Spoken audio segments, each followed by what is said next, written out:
Friends, இன்னைக்கான morning trade பார்த்தீங்கன்னா, bank Nifty 45,600 வந்துட்டு நான் வந்துட்டு பை பண்ணியிருக்கேன். ஓகேங்களா? ₹350க்கு பை பண்ணியிருக்கேன். ஸ்டாப் லாஸ் வந்து 20 பாயிண்ட்ஸ் வச்சிருக்கேன். அதுக்கு முன்னாடி நம்ம ஒரு சின்ன ஒரு வீடியோ கிளிப் வந்துட்டு பார்த்துட்டு வரலாம். இந்த ட்ரேடோட எண்ட் என்ன நடக்குதுன்றத பார்க்கறதுக்கு 44,400 முன்னாடி. இருக்கு இல்லைங்களா? இந்த வாங்க அந்த கிளிப் பார்க்கலாம். 44,400 கிட்ட அந்த சைடில் கேப் டவுன் ஆச்சு அப்படின்னா wait for a pullback. என்ன பொறுத்த வரைக்கும் ஒரு புல் பேக்கை வெயிட் பண்ணுங்க.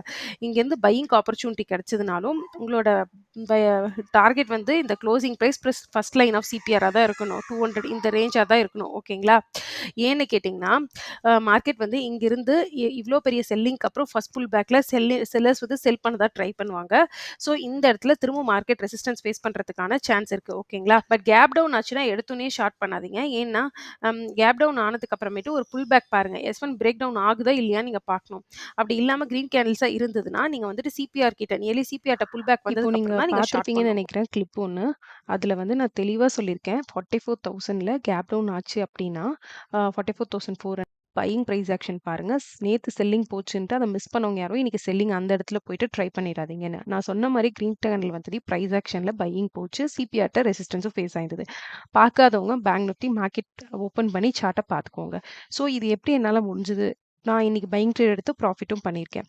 ஸோ நான் லாஸ் பண்ணியிருந்தாலும் சரி, பையிங் பண்ணியிருந்தாலும் சரி. பட் நான் ட்ரேட் பிளான் ஒண்ணு கிளியரா வச்சிருந்தேன். அந்த ட்ரேட் பிளான தான் உங்ககிட்ட மார்க்கெட் அனாலிசிஸ்ங்கிறதுல வீடியோவா போடுறேன். பட் யாருமே அதுக்கு இம்பார்ட்டன்ஸ் குடுக்க ட்ரை பண்றதில்ல. நான் ஸ்ட்ராட்டஜி ஏதாவது தரணும். ஸ்ட்ராட்டஜி பேசிஸ்ல மட்டுமே எல்லாரும் நினைக்கிறீங்க. அப்படி வரக்கூடிய ஸ்ட்ராட்டஜிங்கிறது ஒரு கோர்ஸாவோ அப்படி வரணும்னு நினைக்கிறீங்க. அது எதுவுமே உங்கள சக்சஸ்ஃபுல் ஆக்காதுங்க. பேசிக்கா ஃபர்ஸ்ட் மார்க்கெட்ல உங்களுக்கு ஒரு ட்ரேட் பிளான் இருக்கணும். அந்த ட்ரேட் பிளான் பண்ண கத்துக்கணும். இல்ல போடும்போது அந்த ட்ரேட் பிளான பார்த்து கத்துக்கோங்க. அப்ப மட்டுமே தான் நம்மளால சக்சஸ்ஃபுல் ட்ரேடர் ஆக முடியும். ஜஸ்ட் லைக் தட் வந்து எவ்வளோ பெரிய ஸ்ட்ராட்டஜி வச்சுட்டு 9:15க்கு பஞ்சிங் த ஆர்டர் வந்து நம்மள ஆகுது. லாஸஸ் வந்தாலும், ப்ராஃபிட் வந்தாலும் நம்ம லேர்ன் பண்றதுல தான் இருக்கு. ஸோ மறக்காம நம்மளோட மார்க்கெட் அனாலிசிஸ் விலாக டெய்லி மறக்காம ஃபாலோ பண்ணுங்க. ஸோ தட் அப்பதான் நீங்க வந்துட்டு நெக்ஸ்ட் லெவல் ஆஃப் ட்ரேடிங்க்கே நீங்க போக முடியும். Thank you.